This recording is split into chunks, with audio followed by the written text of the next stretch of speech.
ప్రియ సహోదరి సహోదరులారా, మనం తగర్చుగా పొగడతలకు ఫ్లాట్ అయిపోతాం, ముఖస్థుతికి మురిసిపోతాం. అయితే మాటలు వెనుకున్న అంతరంగం, ఆలోచనలు, ఊహలు, ఉద్దేశాలు ముఖ్యం. నిజంగా తీయని మాటల వెనుక స్వచ్ఛమైన మనసు ఉందా? ఆ మాటకొస్తే మాటలే కాదు, అందమైన ఆహ్లాదకరమైన పనుల వెనుక కూడా ఆహ్లాదకరమైన ఆలోచనలున్నాయి. Intentions are more important than words. ప్రియ సహోదరులారా, అవిధేయత వలన సౌలు దేవుని ఆత్మను కోల్పోయాడండి. తర్వాత రాజుగా అభిషేకించడానికి సామువేలు ఈషా ఇంటికి వెళ్తాడు. పెద్ద కొడుకైన ఎలియాబును చూచి ప్రభు ఎన్నుకొని రాజు నిక్కంగా అతడే అనుకుంటారండి. మరి అతని రూపమును ఎత్తును చూచి రాజు అనుకున్నారు కానండి, అక్కడ నిజమైనటువంటి వ్యక్తి ఎవరని తెలుసుకోలేకపోయారు. ప్రియ సహోదరులారా, యేసు మనిషిని అంతరంగమును ఎరిగినవాడు కనుక మాన స్వభావమును గూర్చి ఆయనకు ఎవ్వరును సాక్ష్యం ఇయ్యనక్కర్లేదు. యోహాను 2:20 ప్రియ సహోదరులారా, హృదయ శుద్ధి గల వారు ధన్యులు, వారు దేవుని దర్శింతులు. మత్తయి సువార్త 5:8 మరి ప్రియ సహోదరి సహోదరులారా, మనసులను ఎరిగిన సర్వజ్ఞుడైన దేవుడు కీర్తన 138:39.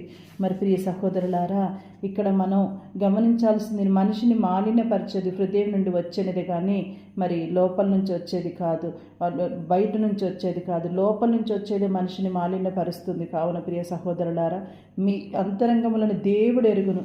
మనుషులకు గొప్పదైనది ఏది దేవుని దృష్టిలో అసహ్యంగా ఉండదు. లూకా సువార్త 16:14-15. కావున ప్రియ సహోదరి సహోదరులారా, నరుడు చూచినటువంటి చూపుతో దేవుడు చూడడు. నరులు వెలుపలి రూపమును చూచును, కానీ దేవుడు హృదయమును అవలోకించును. 1 సాముయేలు 16:7. మరి యేసు మానవుల హృదయ ఆలోచనలు తెలుసు. పక్షవాత రోగిని స్వస్థపరిచినప్పుడు పాపులను క్షమించే అధికారం దేవునికి ఉంది కదా అని చెప్పేసి వారి ఆలోచనలు నేసి గ్రహించాడు. మార్కు 2:7-8. బాహ్యశుద్ధికే ప్రాధాన్యతనిస్తూ అంతరంగ దుష్టత్వంతో దుర్గంతో నిండిన పరిసయ్యులను ధర్మశాస్త్ర బోధకులను యేసు ఖండించాడు. మత్తయి సువార్త 23 కావున ప్రియ సహోదరి సహోదరులారా, భక్తుని దేవుని ఇలాంటి వింత వరాలు కోరుకుంటారు. మన మంచివారమైతే మన గురించి ఇతరుల ఆలోచనలు కాస్త భరించగలం.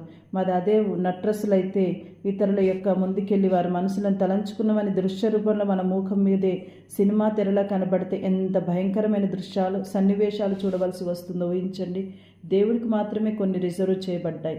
మనకి ఏం అవసరమో శ్రేయస్కరమో అవి దేవుడు ఇస్తాడు. కావున ప్రియ సహోదరి సహోదరులారా, మనుషులు బాహ్య రూపాన్ని చూస్తారు కానీ దేవుడు అంతరంగాన్ని చూస్తాడండి.